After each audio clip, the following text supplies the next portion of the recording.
Good morning students, how was you all? कैसे हैं आप सब स्टूडेंट्स? आज हम स्टार्ट करने जा रहे हैं सिल्क के आगे का प्रोसेस। कल हमने देखा था लाइफ साइकिल कैसी होती है सिल्क की, मींस जो ऑन सिल्क का प्रोडक्शन करता है कोई भी सिल्क वो कैसे कर रहा था। ओके, इतना हमने समझ लिया था सिल्क क्या होता है क्या नहीं होता है, कैसे उसकी लाइफ साइकिल होती है, कैसे सिल्क मोथ से एग निकलते हैं, एग से कैसे कोकून्स बनता है, देन प्यूपा डेवलप होता है, देन वापस से वो एडल्ट होके एडल्ट सिल्क मोथ बन रहा था या सिल्क मॉम बन रहा था। वो हमने प्रोसेस देख लिया था। ठीक है, अब हम पर्सनली बेसिस पे बात करें, इंडस्ट्रियली बेसिस पे बात करें तो किसी पर्टिकुलर सिल्क मोथ में इतनी कैपेबिलिटी नहीं होती कि इतने नंबर्स ऑफ सिल्क फाइबर्स क्या कर सके, जनरेट कर सकते या हैच कर सके। ठीक है, तो हम उसे एज ए इंडस्ट्री वर्क कराने के लिए क्या करते थे, उसकी रियरिंग करते थे। किसकी?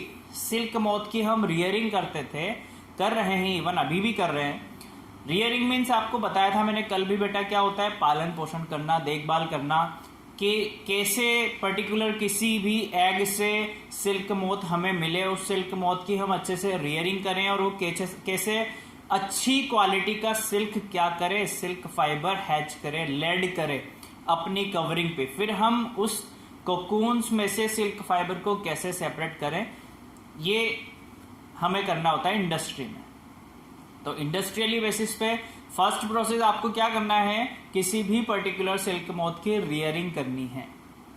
आप ब्रीडिंग कराएंगे उसमें तभी तो अच्छा सिल्क मोथ बनेगा ना, अच्छे एग आएंगे, एग से अच्छे क्वालिटी वाला यील्ड करने वाला सिल्क मोथ आएगा। तो फर्स्ट थिंग कि आप उसकी रियरिंग किस तरीके से कर रहे हो। रियरिंग करने के लिए बहुत सारी इंपॉर्टेंट कंडीशंस होती हैं बेटा, ऐसे ही नहीं है एग लेड कर दिया मलबेरी ट्यूब्स पे, अपने अकॉर्डिंग वो बड़े हो जाएंगे, अपने अकॉर्डिंग हैच हो जाएंगे, लार्वा बन जाएगा, कैटरपिलर बन जाएगा, ऐसा नहीं होता है।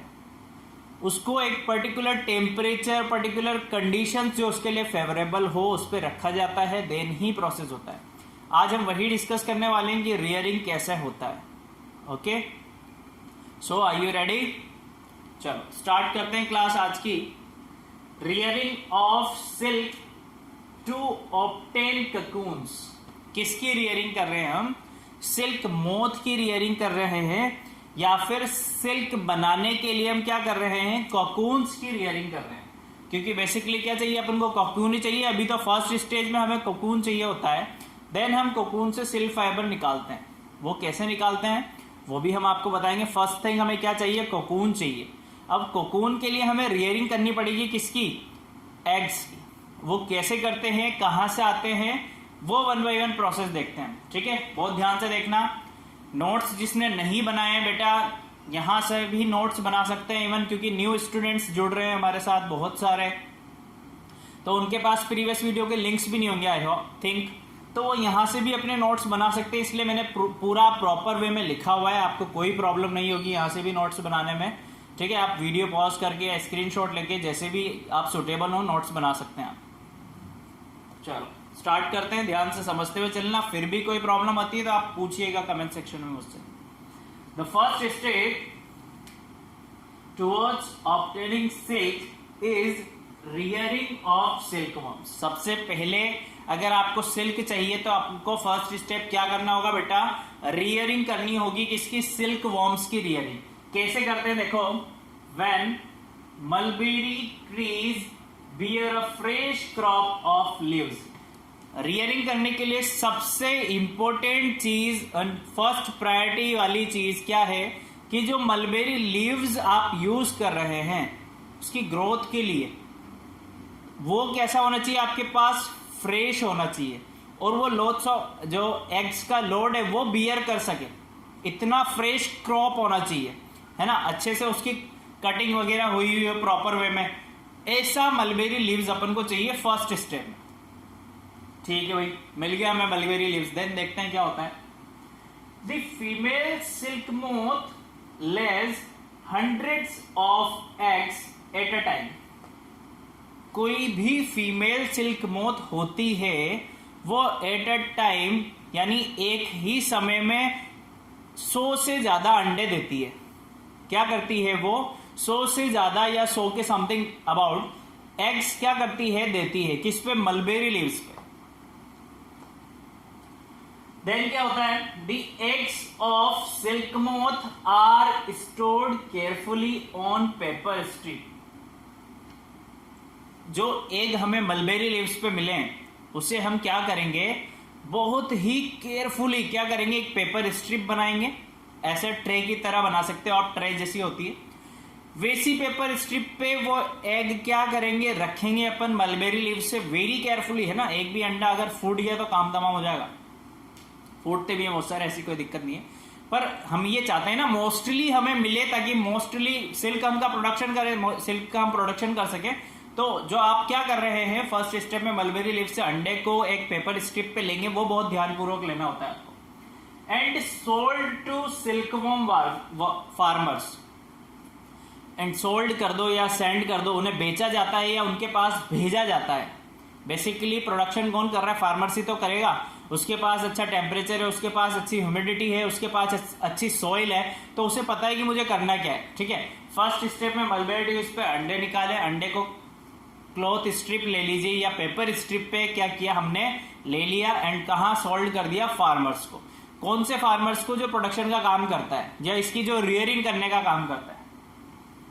The farmers keep these eggs eight suitable temperature and humidity under hygienic conditions. ये बहुत इंपॉर्टेंट पॉइंट है, किसी भी सिल्क वॉर्म की ग्रोथ के लिए ये बहुत इंपॉर्टेंट पॉइंट है बेटा, स्टार मार्क कर लेना आप। क्या चाहिए, आपने पेपर स्ट्रिप में रख के फार्मर को भेज दिया, तो फार्मर क्या करेगा, उस अंडे की प्रॉपर ग्रोथ के लिए एक पर्टिकुलर टेम्परेचर असाइन करेगा, इन पर्टिकुलर ह्यूमिडिटी असाइन करेगा, विद हाइजीनिक कंडीशंस के साथ हम कितना टेम्परेचर अप्लाई करें, कितनी ह्यूमिडिटी इस अंडों को दे कि इनकी ग्रोथ जल्दी से जल्दी हो सके। हमें मोस्ट सिल्क फाइबर चाहिए, जितना जल्दी हो उतना हमारे लिए बढ़िया। तो उसके लिए क्या करना होता है, टेम्परेचर एंड ह्यूमिडिटी सेट करनी होती है, तो वो फार्मर सेट करके रखता है बेटा, farmer. Okay, the eggs are then warmed to a suitable temperature for hatching. जब अंडे क्या होते हैं, पूरी तरीके से गर्म हो जाते हैं पर्टिकुलर टेम्परेचर पे, तब वो क्या होते हैं, कैपेबल होते हैं, या फिर उनमें से क्या होती है, हैचिंग स्टार्ट हो जाती है। हैचिंग मीन्स होता है अंडे का फूटना, और अंडे में से जो भी इंसेक्ट्स बना है आपका वो बाहर आना स्टार्ट हो जाता है बेटा। उस हैचिंग में से क्या बाहर आता है, उस हैचिंग में से लार्वा बाहर आता है बेटा, जिसे आप बोलते हैं कैटरपिलर या फिर silk worm. Are you getting my point? क्या बोलते हैं उसे आप, When the eggs hatch, silk worms आप उसे बोलते हैं come out of the eggs, silk worms आप उसे बोलते हैं, या फिर और कैटरपिलर भी आप उसे ही बोलते हैं, ठीक है बच्चों। उस एग में से क्या बाहर आता है, लार्वा, सिल्क वॉर्म या फिर कैटरपिलर, आप कुछ भी कह सकते हैं, बाहर आ जाता है। इतना समझ में आ गया?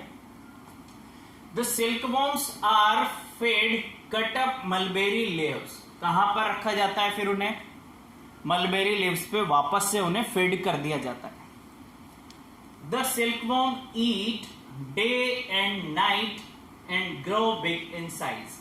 जो सिल्कवॉर्म रहता है बेटा, छोटू सा इंसेक्ट रहता है, बिल्कुल छोटू सा, वो क्या करता है, मलबेरी लीव्स को खाना स्टार्ट कर देता है, क्योंकि उसे भी तो खाना चाहिए ना जिंदा रहने के लिए।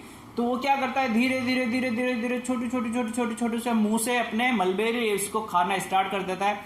खाता रहता है, खाता रहता है, खाता रहता है, और अपना साइज बढ़ाता रहता है, खाता रहता है, साइज बढ़ाता रहता है। और कब तक खाता रहता है, जब तक एक उसका प्रॉपर साइज मेंटेन नहीं हो जाता है।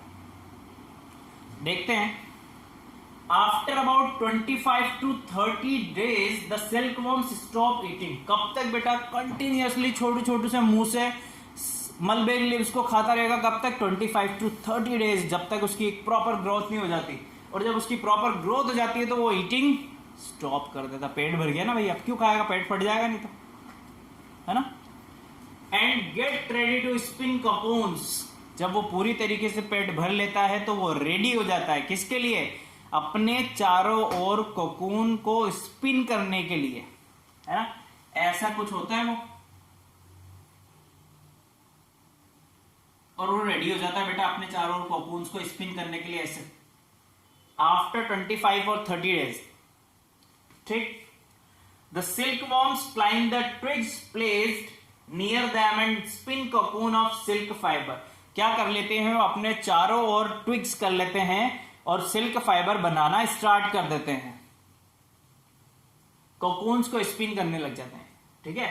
The silk worms enclose themselves completely inside the silken cocoons in 2 और 3 days। जो अंदर का सिल्क वॉर्म्स रहता है वो विद इन 2 और 3 days में अपने आप को पूरी तरीके से कवरिंग कर लेता है। किसकी कवरिंग? कोकून्स की कवरिंग से अपने आप को अंदर छुपा लेता है। हेड से साइड बाय साइड कवरिंग करता जाता है कोकून्स की। उसकी जो मुंह होता है वहां से ग्लैंड्स जो होती हैं इंसेक्ट्स की, सिल्क वॉर्म्स की, उससे क्या करता है, एक कल भी मैंने बताया था आपको, क्या करता है, एक वेट सब्सटेंस सिक्रेट करता है। जैसे ही वो एक्सपोज होता है, हवा के कांटेक्ट में आता है, कैसा हो जाता है, हार्ड हो जाता है और वो अपनी सरफेस पे लपेटता जाता है, आउटर कवरिंग करता जाता है और अंदर अपने आप को सेफ रख लेता है। कौन? और वो किस में कन्वर्ट हो जाता है बेटा? प्यूपा में। क्या बन जाता है वो? प्यूपा। अब उसके बाद की कहानी क्या है ये हम कल पढ़ेंगे। अभी हमें क्या चाहिए था? सिर्फ कोकून चाहिए था। कोकून हमें मिल गया है, ये कोकून आ गया, सिल्क मोथ ने अपने आप को कवर कर लिया है कोकून से, हमें इतना ही चाहिए था।